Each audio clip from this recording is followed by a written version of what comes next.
မင်္ဂလာပါရှင်လင်းချလာထဲတော့မှာကြိုဆိုပါရစေဒီနေ့လီဖက်ပေမဲ့ရီဒီနေ့ကတော့ဒီ2025နှစ်မကုန်ခင်မှာပေါ့နော်ချစ်သူရေးစားအသေးရမှာလားဆိုတာကိုလီဖက်ပေမှာဖြစ်ပါတယ်ပြောရင်တော့ဒီလက်ရှိကာလအခြေအကိုလီကြည့်ပေမှာဖြစ်တယ်ပေါ့နော်စင်ငယ်သမားလေးအတွက်လီ pick up ပိုင်းလေးတွေဘလို့ဖြစ်တာတော်တော်လေးကြာသွားပြီအခုကတော့ဒီ ready လေးကတော့စင်ငယ်သမားလေးအတွက်ဖြစ်ပါတယ်ဆိုတော့2025နှစ်မကုန်ခင်မှာ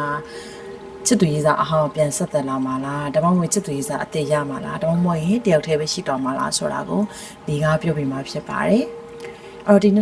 2025မကုန်ခင်မှာချစ်သူရေးစားအသေးရမလားဆိုတာကိုစင်ကယ်သမားလေးတွေတည်ဖက်ပြီးတာဖြစ်ပါတယ်ဟုတ်ကဲ့ဒီအစိမ်းရောင်အရုပ်ကလေးကတော့ဖိုင်1ဖြစ်ပါတယ်အဖြူရောင်ရုပ်ကလေးကတော့ဖိုင်2ဖြစ်ပါတယ်အဝါရုပ်ကလေးကတော့ဖိုင်3ဖြစ်ပါတယ်ရှင့်နေ့လီဖက်ပေမာရီဒီလေးကတော့2025နှစ်မကုန်ခင်မှာချစ်သူရေးစားအသေးရမှာလားဒါမှမဟုတ်လို့ရှိရင်အရင်ကလူကကိုပြန်လာပြီးတော့ပတ်သက်အောင်မလားဆိုတာကိုလီဖက်ပေမှာဖြစ်ပါတယ်ဒါလေးကတော့စင်ကယ်တီးတန်းအောင်လေးဖြစ်ပါတယ်နော်ဟုတ်ကဲ့လီ pick up ပိုင်းလေးတွေမတင်ဖြစ်တာတော်တော်လေးကြာသွားပြီအခုအစားပြရလီ pick up ပိုင်းလေးတွေပေါ့နော်စတိုက်တင်ဖြစ်သွားနိုင်အောင်လီစူးစမ်းသွားပါမယ်လီကိုpersonal reading business ဆိုလို့ရှိရင်တော့ Viber Telegram နေပြီးတော့ဆက်သွယ်ပြီးရလို့ရပါတယ်။ Viber Telegram ရဲ့ဖုန်းနံပါတ်ကတော့3994423924ကိုလာရောက်မေးမြန်းလို့ရပါတယ်ရှင်။ Viber Telegram ရဲ့ဖုန်းနံပါတ်ကတော့39423924ကိုလာရောက်မေးမြန်းလို့ရပါတယ်ရှင်။ဟုတ်ကဲ့လီပြပေးထားတဲ့ဒီအယုတ်လေး၃ယုတ်ထက်မှာအစိမ်းရောင်ယုတ်ကလေးကတော့ဖိုင်1ဖြစ်ပါတယ်အဖြူရောင်ယုတ်ကလေးကတော့ဖိုင်2ဖြစ်ပါတယ်အဝါယုတ်ကလေးကတော့ဖိုင်3ဖြစ်ပါတယ်ရှင်တကယ်ကိုနဲ့ chemistry မိမဲ့ဒီအယုတ်လေး၃ယုတ်ထဲကတစ်ခုကိုရေးချက်ပြပါပြီးရင်တော့ဒီအဖြေလေးပြောပြတော့မယ်နော်ဟုတ်ပြီအဲ့တော့ဒီ၃ယုတ်ထဲကတရုတ်ကိုတခြားလေးရွေးပြီးသွားပြီလို့လီထင်ပါတယ်ဒီအဖြေလေးတွေပြောပြတော့မယ်နော်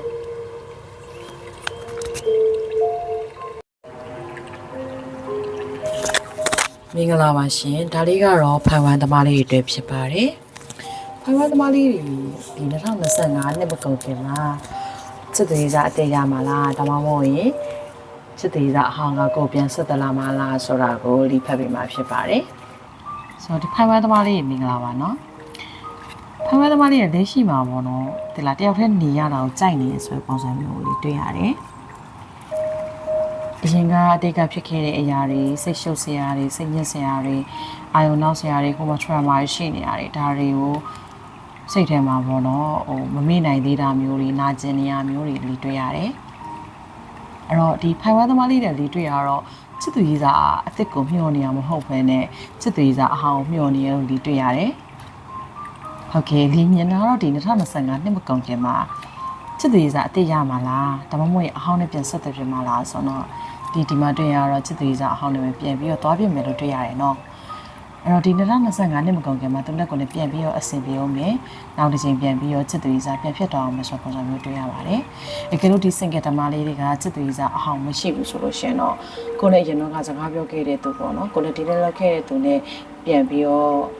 တွေ့ဆုံပြီးတော့ပြန်ပြီးချစ်သူရေးစားလို့ပြန်ဖြစ်တော့အောင်မယ်ပြန်ပြီးတော့အဆင်ပြေအောင်မဆိုပုံစံမျိုးကိုတွေ့ရတယ်အဲ့တော့လီဒီမှာမြင်တော့ဖိုင်ဝါသမားလေးတွေကလူဟောင်းတွေလည်းပြန်ပြီးတော့အဆက်တော်လုပ်ဖြစ်မယ်လို့မြင်တယ်လူသစ်တွေနဲ့ပြန်ပြီးတော့sorry လူသစ်တွေနဲ့ပေါ့နော်ချစ်သူရေးစားဖြစ်မဲ့ပုံစံမျိုးကိုလီမတွေ့ရဘူးအရင်ကလူတွေနဲ့ပြန်ပြီးပတ်သက်မယ်ဆိုပုံစံမျိုးတွေ့ရတယ်ပေါ့နော်ဒီ2025ထဲမှာလေလီမြင်တော့ချစ်သူရေးစားအဟောင်းတုံမလူဟောင်းပေါ့နော်သူပြန်လာပြီးတော့ကိုယ်နဲ့ပြန်ပြီးချစ်သူရေးစားတွေပြန်ဖြစ်မယ်ပြီးရင်လက်ထက်ပုတ်တီတွားနိုင်တဲ့အခြေအနေမျိုးထိကိုလီတွေ့ရတယ်ပေါ့နော်နှစ်ယောက်လုံးကလေဒီမှာတွေ့ရတာလေဘာနာလေးတွေပြိုင်နေကြတာဒီလားတကယ်နှစ်ယောက်လုံးကချစ်တယ်ပြီးတော့တန်ရောစံလေးတွေလည်းရှိရဆိုပုံစံမျိုးကိုလည်းတွေ့ရတယ်ပေါ့နော်နှစ်ယောက်ရဲ့ချိန်တွေကလေလီမြင်တာကလေစိုးမေး energy မျိုးရနေတာပေါ့နော်သူနဲ့ကိုယ်နဲ့ကြာမှာဒီလိုလက်ထက်ရမယ့်ချိန်မျိုးတွေပြန်ဆင်ပြရမယ့်ချိန်မျိုးပါကိုပါလာတဲ့ဒီအချိန်မှာဖြစ်ကိုဖြစ်ရမယ်ဆိုတဲ့ချိန်မျိုးဖြစ်နေရအဲ့ဒီတပိုင်းတိုင်းဒီအချိန်ကိုရောက်နေတဲ့ဆိုပုံစံမျိုးကိုဒီတွေ့ရတယ်ပေါ့နော်ဆိုတော့စိတ်ကဓမ္မလေးတွေကလီမြင်တာကတော့လူဟောင်းနဲ့ပြန်ပြီးတော့အဆက်တွဲလုပ်ဖြစ်မယ်ပြီးရင်ချစ်သူရေးစားပြန်ဖြစ်ပြီးတော့လက်ထပ်ဖို့ဒီအခြေအနေဒီကိုတွားနိုင်လိမ့်မယ်လို့ဒီတွေ့ရပါတယ်နော်ဒါလေးကတော့ဖိုင်ဝါသမားလေးတွေဖြစ်ပါတယ်ရှင်မင်္ဂလာပါရှင်ဒါလေးကတော့ဖိုင်တိုသမားလေးတွေဖြစ်ပါတယ်ဖိုင်တိုသမားလေးရေမင်္ဂလာပါနော် ဖိုင်တို့သမားလေးတွေကဒီ2025နှစ်ကုန်ကမှာ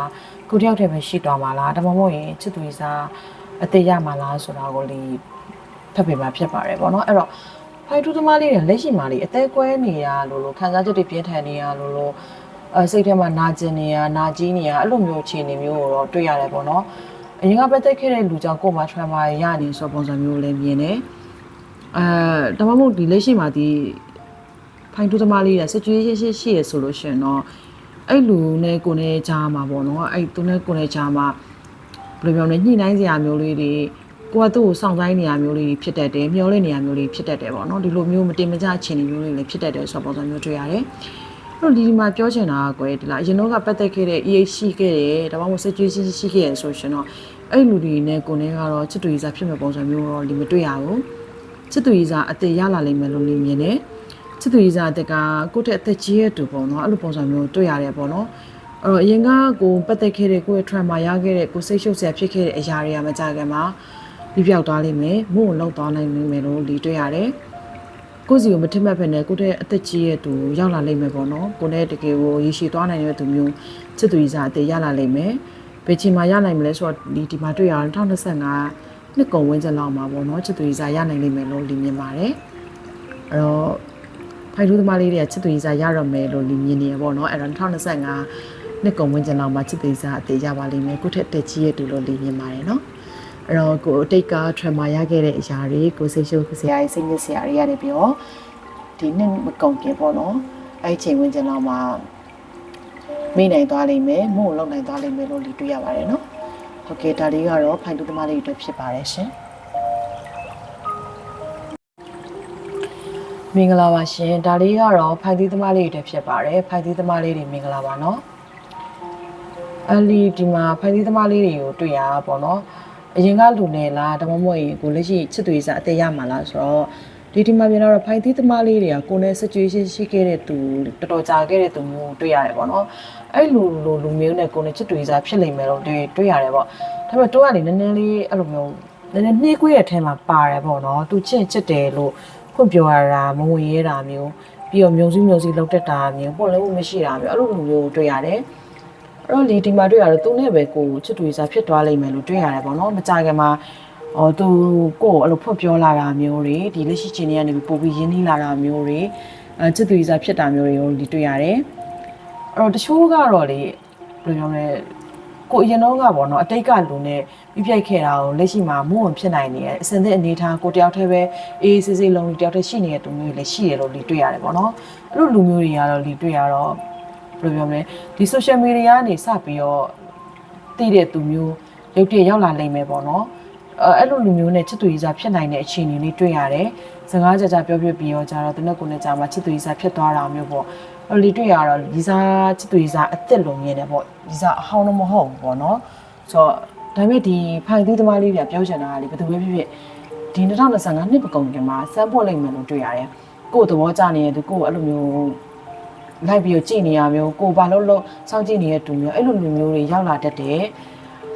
ချစ်သူရေးစားအသက်ရဖို့ကိုကရွေးချယ်ရနိုင်တဲ့အနေအထားလေးတွေ့ရတယ်ပေါ့နော်မထင်မှတ်ပဲအဲ့လိုစမ်းနေပွက်လာပြီးတော့ကိုတော့ကြတဲ့သူတပြိုင်တည်းရောက်လာတဲ့မျိုးဖြစ်တတ်တယ်ဆိုတော့ပုံစံမျိုးတွေ့ရတယ်ပေါ့နော်ဆိုတော့ချစ်သူရေးစားအသက်လုံးဝကိုတယောက်တည်းပဲလုံးလီတယောက်တည်းပဲရှိနေတဲ့သူမျိုးကတော့မကြခင်မှာကိုအဲ့လိုမျိုးဒီ social media နဲ့ဆက်တွယ်ပြီးတော့ကိုလာပြီးစကားပြောတာမျိုးတွေကိုနဲ့သူနဲ့ကြားမှာစကားပြောချစ်သူရေးစားဖြစ်သွားတာမျိုးတွေတွေ့ရတယ်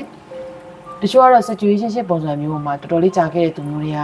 ပြန်ပြီးချစ်သူရေးစားဖြစ်သွားတာမျိုးပေါ့နော်ဖွင့်ပြောလာတာမျိုးပေါ့အဲ့လိုပုံစံမျိုးတွေ့ရတယ်ပေါ့နော်ဒါလေးကတော့ဖိုင်သီးသမားလေးတွေဖြစ်ပါတယ်ရှင်